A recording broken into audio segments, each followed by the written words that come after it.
Excited to meet all of you to represent the Bangladeshi diaspora in the United States. As many of you know, I've spent most of my life in Bangladesh or doing business between Bangladesh and United States. And it is the success and continued growth of Bangladesh which has allowed me and my children is in line with Ambassador Mozena's goal to promote, foster, advance business and entrepreneurship between the USA and Bangladesh. To mention a few educational programs USBBF supports, junior school in Bola and Patwakali, computer, we can go long but I'll stop here. And this evening we have planned to have an open and free discussion focused on how to improve US-Bangladesh relationship, and the ambassador would love to hear from all of you.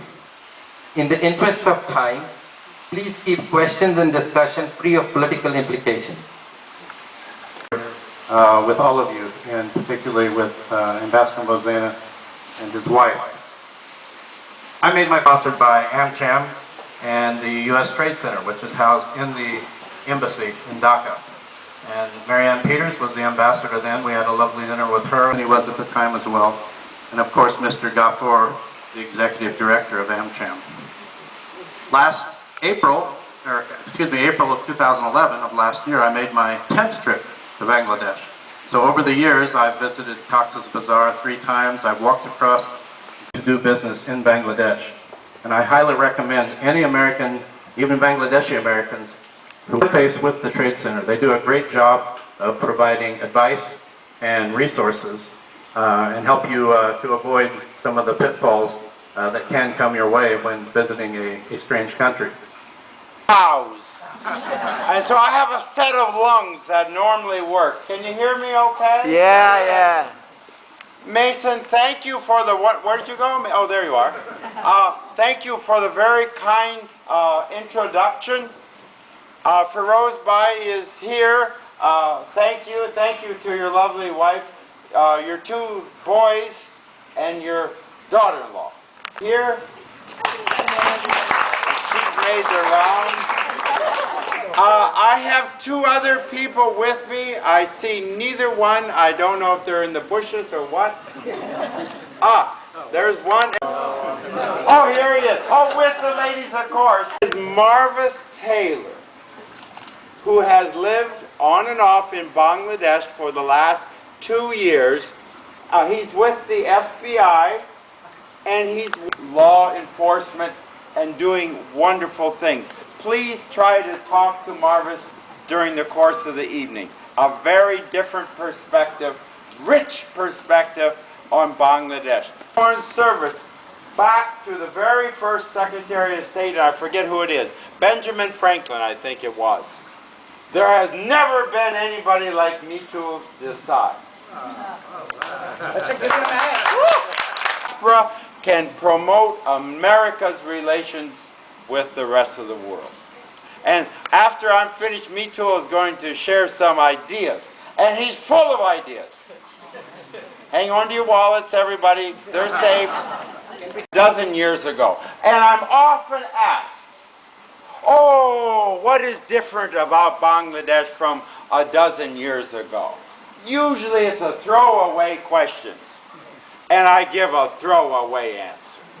I say witty things like, oh, the traffic is horrible. Or the air is cleaner because all the baby taxis, remember the baby taxis? They're all history. Good riddance. And now we have CNG. Is Washington. Washington. That's the biggest change in 10 years vis-a-vis Bangladesh. Because when we lived there before, people like Grace and me, we loved Bangladesh and other people. But how to say this in a nice way? Maybe in Bangla. I can't do it in Bangla, but to say it in a nice way, I will say Washington's interest was elsewhere. How's that? That's nicely put. September 12, 2001, everything changed. the day after. The country that didn't really seem to make it on the scope was front and center on the scope of America's interest and remains there to this day. Let me explain. Matters strategically to the United States of America. 1. Bangladesh, the 7th largest country, in the world, home of the 4th largest Muslim population in the world, is a tolerant, moderate, secular, democratic alternative to violent extremism in a very turbulent part of the world. Bangladesh matters to America. As Bangladesh reaches out and engages with its neighbors, India, Nepal, Pakistan, even Burma, China, those relationships, deepening relationships, promote stability in the region. Largest contributor of forces to international peacekeeping.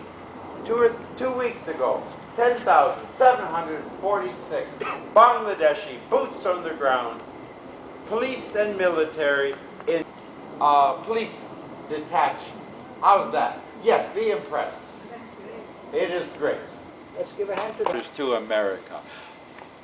I was telling before that when I was ambassador to Angola, Secretary Clinton visited, and we sat like this, and we had a nice conversation. And she says to me, "Do you know that in our lifetime, the population of the world will be 9 billion? I did not say to her, "Madam, you're 2 years older than I am." I decided that was not career enhancing. It matters to America. For trade and investment, I was just saying a moment ago, $1 billion of American exports last year, double the previous year. 9,000 U.S. jobs. Next 3 years, double it again. And I'm looking at the very people who are going to make that happen. Double it again. Another 9,000 American jobs. We have a values agenda. Democracy. Respect for human rights. We have a humanitarian agenda. Nobody, Americans especially, likes to see other people suffer. So we have built or rebuilt, listen to this, 547 cyclone shelters. And we are right now building 116 more. You realize we means you. It is democratic, peaceful, secure, prosperous, healthy, democratic. We promote that Bangladesh because that's good for America, because that's good for South Asia, because, most importantly, that's good for the people of Bangladesh. That's knowledge, partnership between Bangladesh and America. This partnership is so real. You know, we talk about problems, we talk about frictions, and I will come to them. But I want to talk first about this seamless partnership that Hillary Clinton came to celebrate, to acknowledge. Partnership in reducing maternal mortality. Partnership in reducing under 5 child mortality. Partnership in reducing the fertility rate from 6.3 births per woman in 1971, the year of liberation, to 2.3 now.